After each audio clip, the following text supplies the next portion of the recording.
నమస్తే, నేను సిరి.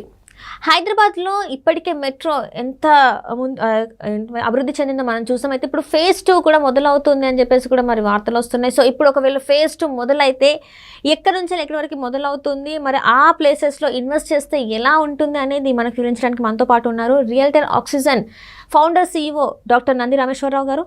నమస్కారం సార్. నమస్తే సార్, ఇప్పుడు హైదరాబాద్లో మెట్రో ఫేజ్ 2 స్టార్ట్ అవుతే అంటే ఇన్వెస్ట్మెంట్ అంటే రియల్ ఎస్టేట్ రంగంలో ఇన్వెస్ట్మెంట్ చేయాలి అంటే ఏ ఏరియాలో చేస్తే మంచిది?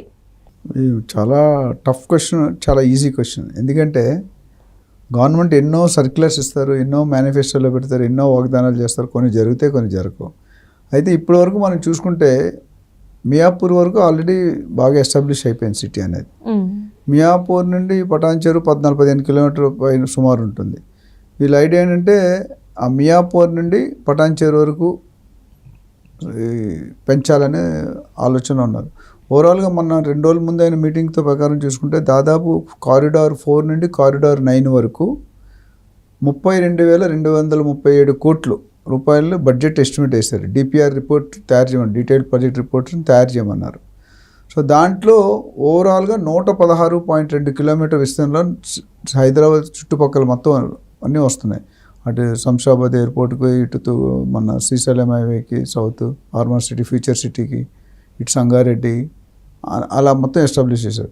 ఈ ప్రత్యేక పరిస్థితుల్లో మియాపూర్ టు పటాన్చెరు పెరిగితే మాత్రం కొద్ది అందుబాటు ధరల్లోకి వస్తాయి ప్రైసెస్. పబ్లిక్ ఏదైతే ఇప్పుడు మెయిన్ హైటెక్ సిటీలోనో లేదా గచ్చిబౌలిలో ఎఫోర్డ్ చేయలేకపోతున్నారు. ప్రైసెస్ చాలా ఎక్కువ ఉన్నాయి. సామాన్య ప్రజలు కొనుక్కోవాలంటే కొద్ది కష్టమే. సో ఈ మెట్రో ఎక్స్పాన్షన్తో డెఫినెట్గా ల్యాండ్ అవైలబిలిటీ యూజ్లోకి వస్తుంది. ఏదైతే ల్యాండ్ లేదు యూజ్లోకి వస్తుంది. వచ్చినప్పుడు మన లాస్ట్ టైం మన రేట్లు ఎప్పుడు పెరుగుతాయంటే డిమాండ్ ఎక్కువ ఉండి సప్లై తక్కువ ఉంటే రేట్ పెరుగుతుంది. సప్లై ఎక్కువైంది అనుకోండి, ఆటోమేటిక్ డిమాండ్ కొద్ది తగ్గుతుంది. అంటే బ్యాలెన్స్ రెండు కలిసి వెళ్తాయి. హ్యాండ్ ఇన్ గ్లౌజ్, క్రికెట్లో హ్యాండ్ ఇన్ గ్లౌజ్ అంటాం, అట్లా రెండు కలిసి వెళ్తాయి. సో ఇక్కడ మెయిన్ బెనిఫిట్ అంటే నిజంగా వాళ్ళు చెప్పిన 14, 15, 20 కిలోమీటర్ వరకు విస్తీర్ణం చేస్తే మియాపూర్ టు పటాన్చెరు అనేది చాలా పెద్ద మంచి ఇనిషియేటివ్. ఆ ఏరియాలో బీరంగూడ, అశోక్ నగర్, బిహెచ్ఎల్, లింగంపల్లి ఇవన్నీ ఎవరైతే ఉన్నారో వాళ్ళకి ఇప్పటికే చాలామంది అనేక విధాలుగా ట్రావెల్ చేస్తున్నారు. ఈ పటాన్చెరు పెడితే ట్రాన్స్పోర్టేషన్, ట్రాఫిక్ కంజెషన్ తగ్గుతుంది. ఎందుకంటే మనకు తెలుసు ORR కానీ RRR కానీ వేసిన తర్వాత ఎట్లా ఉంటే పరిణామాలు చూసాం. దాంతో మెట్రో వేసినదంటే రోడ్డు మీద ట్రాఫిక్ తగ్గే అవకాశాలు కొద్దిగా ఉంది. ఎందుకంటే మెట్రో అనేది safe journey compare to road journey, AC journey, and అందరికీ అందుబాటులో ఉంటుంది. రేట్లు కూడా అంత పెద్ద డిఫరెన్స్ కొద్దిగా 10-20 రూపాయలు తేడా ఉన్నా, బట్ ఆ కంఫర్ట్ అక్కడ వరకు 2 వీలర్ 4 వీలర్ పెట్టేసి మెట్రో స్టేషన్ ఎక్కి మళ్ళీ మెట్రో స్టేషన్ దిగి కార్ పెట్టుకొని వెళ్తుంది. లేకపోతే ఈ 20 కిలోమీటర్ ట్రాఫిక్ రోడ్ మీద ఉంటే ఎంత అవుతుంది మీరు చూసే. ఇప్పుడు మన సికింద్రాబాద్ కానీ, అబిడ్స్ కానీ, ఇప్పుడు చూస్తుంటే హైటెక్ సిటీ ఎంత ట్రాఫిక్ జామ్ ఉంటుంది, రాయదుర్గం అన్నీ చూసుకుంటే ఆ కంజెషన్ తగ్గుతుంది. సో గవర్నమెంట్ ప్లానింగ్ అయితే బాగుంది. దీనికి మరి ఎంతవరకు బడ్జెట్ శాంక్షన్ అవుతాయి, ఎంతవరకు నిధులు వస్తాయి. ఎందుకంటే ప్లాన్ ఉండడం వేరు, దాని ల్యాండ్ పూలింగ్ పెద్ద జాబ్, టఫ్ జాబ్ అవుతుంది. ఇప్పుడు ఓల్డ్ సిటీ కూడా పెడతాన్నారు, అక్కడ ల్యాండ్ తీసుకోవడం అంత ఈజీ కాదు. మన కాలేజ్ ఇరగొడతామంటే బట్ రచ్చ చేశారు OIC వాళ్ళు, తెలుసు కదా మీకు. సో దీని మీద మనం ఏంటంటే ఒక్కటి మంచి పరిణామం ఏంటంటే ఇవాళ కాకపోతే నెక్స్ట్ 5-10 ఇయర్స్ ఎందుకు ఇవాళ అనుకుంటే ఇవాళ అవదు. ఈ 5 ఇయర్స్ టర్మ్ అయిపోయి అట్లీస్ట్ ల్యాండ్ పూలింగ్ అయిపోయి స్టార్ట్ చేస్తే ఇంకొక 3-4 సంవత్సరాల్లో అట్లీస్ట్ 5-6 ఇయర్స్ అయితే పడుతుంది నాకు తెలుసు. బట్ ఈరోజు ఇన్వెస్ట్ చేసుకుంటే ఒకసారి జనాలు ఇప్పుడైతే వెయిట్ అండ్ వాచ్లో ఉన్నారు. ఒక్కసారి యాక్షన్ ప్లాన్ అయ్యి బడ్జెట్ శాంక్షన్ అయ్యి, ఎందుకంటే మెట్రో అనేది ఏంటంటే both government of India and government of Telangana కలిసి చేస్తున్న పని ఇది. సో డబ్బులు అక్కడి నుండి కూడా రావాలి, వీళ్ళ దగ్గర కొద్దిగా ఉండాలి. సో ఇద్దరు కలుస్తున్నారు కాబట్టి ఫండ్స్ డిలే ఉంటే మాత్రం ప్రాబ్లం అవుతుంది. ఇంతవరకు గత 8-9 ఏళ్ళు చాలా స్టేట్మెంట్స్ ఇచ్చారు, చాలా వాగ్దానాలు చేశారు, ఒక్కొక్కటి చేస్తున్నారు. బట్ ప్లానింగ్ అనేది చాలా పెద్ద సమస్య. ఎందుకంటే ఇప్పుడు మనం చూసుకుంటే వరదలు వచ్చాయంటే మన రోడ్లు ఎట్లా బంజారా జూబ్లీస్ కూడా రోడ్లు వీ కెనాట్, కార్లు 6 అడుగు మునిగిపోతున్నాయి రోడ్డు మీద, మోరీ క్లియర్, డ్రైనేజ్ కానీ గారు ఇవన్నీ. సో ఇప్పుడు వచ్చే లేటెస్ట్ మెట్రో వచ్చినప్పుడు ఏమైంది, మెట్రో వచ్చిందంటే అక్కడ శాటిలైట్ టౌన్షిప్ వస్తుంది. శాటిలైట్ టౌన్షిప్ అయిందంటే మీకు మిగతా ఎంప్లాయ్మెంట్ వచ్చేస్తుంది, అదర్ డెవలప్మెంట్స్ పెరుగుతాయి. సో ప్రతి పాయింట్ దగ్గర నాకు తెలిసి శాటిలైట్ టౌన్షిప్, ఫార్మా క్లస్టర్ కొన్నాటిలో పెడతారు మొత్తం సిటీ నలుమూలుగా. అటు చౌటుప్పల్ కానీ, ఇటు సంగారెడ్డి కానీ, ఎక్కడానండి ఇటు నార్త్ జోన్ కానీ. సో దీనివల్ల ఏమవుతుందంటే ల్యాండ్ అవైలబిలిటీ నార్మల్ పర్సన్ ఎవరైతే ఉన్నా వాళ్ళు కొనుక్కునే అవకాశం కలుగుతుంది. ఇప్పుడు కొనుక్కొని పెట్టుకొని ఒక 10 సంవత్సరాలు పెట్టుకుంటే అది కుక్కటిపల్లి ఇంకొక గచ్చిబౌలి అయిపోతుంది. ఇప్పుడు ఆల్రెడీ కుక్కటిపల్లి కొనుక్కోలేదని చాలామంది ఇబ్బంది పడుతున్నారు, చాలా రిగ్రెట్ చేస్తున్నారు. ఆ రోజు కొనుక్కుంటే బాగుండేది. 30 years బ్యాక్ కుక్కటిపల్లి ఏముంది, ఒక్కటే ఒక యూనివర్సిటీ ఉండేది, JNTU. ఈరోజు ఇసుక వేస్తే రాదు, 2-2.5 లక్షలు గజం అమ్ముతున్నారు కమర్షియల్, లోన 1,50,000 ఉంది. అలాగే తెల్లాపూర్ ఒకప్పుడు 40-50 lakhs ఉండేది ఏకర్ 20 years 15, ఈరోజు 30-40 crores అయిపోయింది.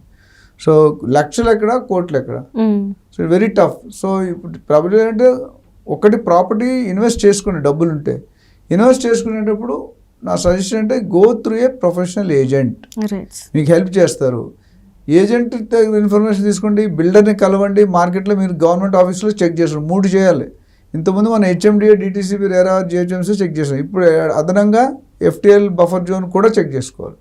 మీకు చెక్ చేసుకోవడం మీరే చేసుకోవచ్చు వెబ్సైట్లో. మీరు రాకపోతే మీరు ఎవరైనా మాలాంటి ఏజెంట్స్ కానీ, లేకపోతే రియల్టర్స్ కానీ, లేకపోతే లాయర్స్ కానీ, కొంతమంది సెట్ ఆఫ్ పీపుల్ ఉన్నారు కన్సల్టెంట్స్, వాళ్ళ దగ్గరికి వెళ్తే వాళ్ళు మీకు చెప్తారు. కొనుక్కునే ముందు ఇప్పుడు చాలామంది మన హైదరాబాద్ వచ్చిన తర్వాత అడ్వాన్స్ ఇచ్చి తిరిగి తీసుకుంటున్నారు. సో బిల్డర్స్ ఆల్రెడీ డబ్బు ఖర్చు పెట్టి వాళ్ళకి అలొకేట్ చేస్తారు. ఇప్పుడు ఒక బ్యాగ్ తీసుకుంటే డబ్బులు ఎక్కడ ఇస్తారు, వాళ్ళు ఆల్రెడీ ఖర్చు పెట్టారు. అట్లనే బయ్యర్ కూడా రిస్క్ తీసుకోవడం. ఒక ఇల్లు కొనుక్కొడితే వాడికి EMIs కట్టాలి కదా బ్యాంక్కి. ఇక్కడ 5 రకాల ఫాల్ట్స్ ఉన్నాయి. ఒకటి బిల్డర్ తప్పు చేస్తున్నాడు, ఒకళ్ళు అగ్రికల్చర్ ల్యాండ్ లేదా ఫామ్ ల్యాండ్ కొని రెసిడెన్షియల్ కింద అమ్ముతున్నారు, చేయకూడదు.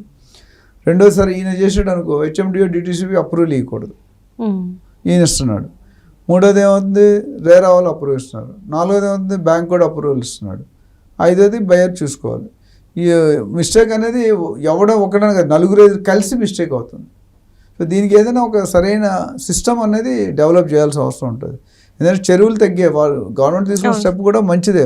1700 చెరువులు నుండి 1700 చెరువులకు వచ్చేసాయి. అంటే ఈ 1000 చెరువులు ఏమైనట్టు గత 30-40 సంవత్సరాల్లో సంవత్సరానికి 10, 20, 100 చెరువులు గ్యాప్ అయిపోతున్నాయి. ఓవర్ నైట్ కట్టేస్తున్నారు మట్టి నింపేసి. ఇప్పుడు ఇలాగే ఈ యాక్షన్ తీసుకోతే మేబీ ఇంకో 10-20 సంవత్సరాలు చెరువులే ఉండవు. ఆల్రెడీ నీళ్ళు బంజారాలు కొనుక్కుంటున్నారు, నీళ్ళు కొనుక్కునే పరిస్థితి మన కంట్రీలో ఉంది, బయట ఎక్కడ ఉండదు.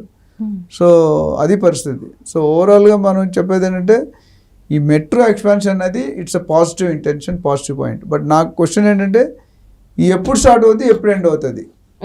బికాజ్ ఇది 1000 కోట్లతో ముడిపడి ఉంది. మొత్తం 116.2 కిలోమీటర్లు overall metro development, second phase 2 అన్ని పక్కల, అందులో ఇది ఒక భాగం. సో ఈ ఒక భాగానికి అన్ని 1000 కోట్లు కావాలి. టోటల్గా 32,000 అంటే దీనికి ఎంతో కొంత 1/4, 1/3 కావాల్సి వస్తుంది కదా. అండ్ ఆల్మోస్ట్ 15-20 కిలోమీటర్ల స్ట్రెచ్ ఒక్కో పక్క పెరుగుతుంది. ఇది చూసి అక్కడ ఇవాళ సీఎం గారు చెప్పారు, దాని తర్వాత సంబంధిత అధికారులు ప్లానానికి వర్క్ చేస్తారు, బడ్జెట్ ఎస్టిమేట్ చేస్తారు, బడ్జెట్ క్యాబినెట్ ఆమోదించాలా, కొంత బడ్జెట్ సెంట్రల్ గవర్నమెంట్ రావాలి, ఇవన్నీ వచ్చిన టెండర్స్ కాల్ ఫర్ చేయాలి, టెండర్స్ కాల్ ఫర్ చేస్తే టెక్నికల్ బిడ్, కమర్షియల్ బిడ్ చేసుకోవాలి, దాని తర్వాత టెండర్ అవార్డ్ చేయాలి L1, L2కి. ఇచ్చిన తర్వాత వర్క్ స్టార్ట్ అవ్వాలి, క్వాలిటీ ప్రోగ్రెస్, మానిటరింగ్, దాని తర్వాత అచీవ్మెంట్. సో ఇవన్నీ కూడా ల్యాండ్ పూలింగ్ అనేది పెద్ద సమస్య. కొన్నాట్లో ఈజీగా అవుతుంది, కొన్నాట్లో అవ్వదు. ఎందుకంటే పటాన్ చెరువు అనేది ఇప్పుడు ఆల్రెడీ పటాన్ చెరువు కూడా విస్తరణ అయింది. అయితే అంతకుముందు పటాన్ చెరువు అనేది కెమికల్ జోన్ అని ఉండేవారు. పెద్ద పెద్ద కంపెనీలు అన్నీ కూడా కెమికల్ జోన్, అంటే హెల్త్కి మంచిది కాదు.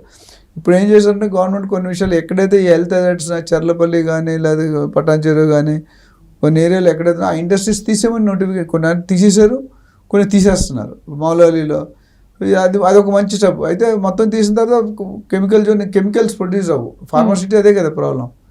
అది చూసుకొని కనుక చేస్తే ఇప్పుడు ఇన్వెస్ట్ చేసుకోవడం మంచి ప్లేసే కాదు. Just wait for 2-3 months. Next ఈ ప్రణాళికలో ఏముంది, ఎక్కడేమొస్తుంది, టౌన్షిప్ వస్తుంది, అది చూసుకొని పెట్టుకుంటే better. Right, thank you so much.